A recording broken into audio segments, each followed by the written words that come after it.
Hey guys, in today's video I wanted to talk about magic, because as of late I've been trying out the pure wizard. I'm playing on a reworked first character kit.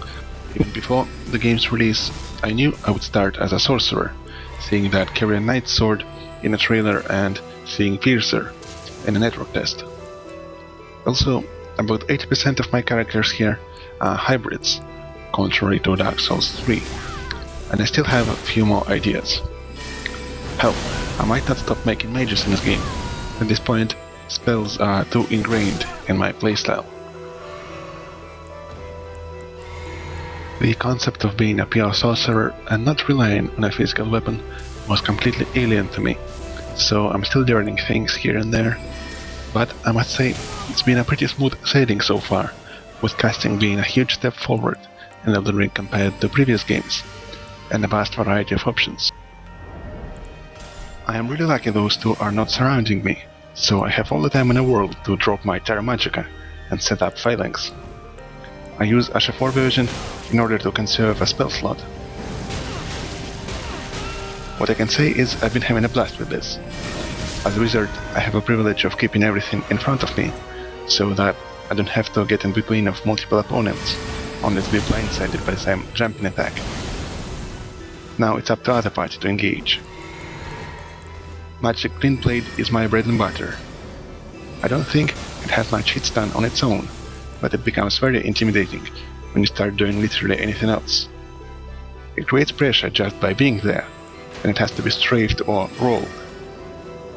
On top of that, it can be charged to alter timing. You will see in this video my attempts to recreate Scott John's combo with collapsing stars, but I think I've only succeeded once. I'm still working on my timing. By the way, Carrion Riddle Scepter is absurd. I feel like H4 was always powerful, but before 1.10 it was at least tamed with passive poise. And after you're done spinning for 1000 damage you get a free slicer hit. Add the Magic Green Blade to the list and it's over. Throughout the video I'm dabbling with different spells, and eventually I give up the moon. Unfortunately, I could not reconcile with 2 spell slots cost. It has some interesting properties, like temporarily reducing magic damage negation for those it strikes. Also, looks like this effect could happen on a phantom hit as well. One of my main gripes with the moon is that it does not dispel sorcery during a startup. That is tantalizingly long.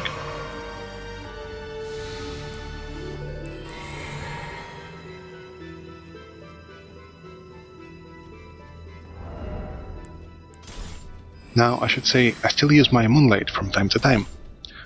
Originally, when I used it on release, I was not very impressed by Elden Ring's version, so I kinda ditched it for a while.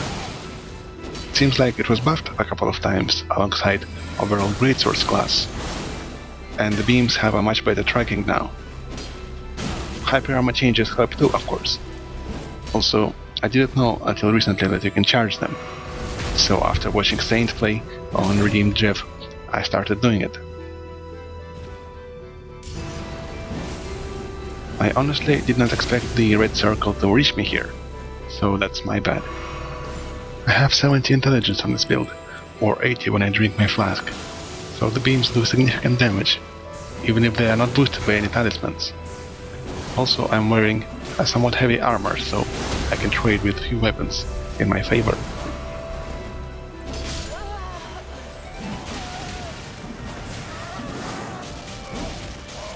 I'm learning that having a proper order of spells is very important. I prefer having a slicer followed by piercer and gavel, but having a gavel followed by piercer also works, so that you can play a get-up game. This person here is using Loretta's Slash, and I eventually also put it on this build.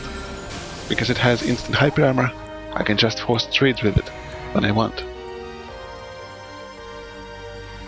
That is all that I have for this video, so for the rest here are some more invasion clips. Like always, don't forget to drink water and be good, yo!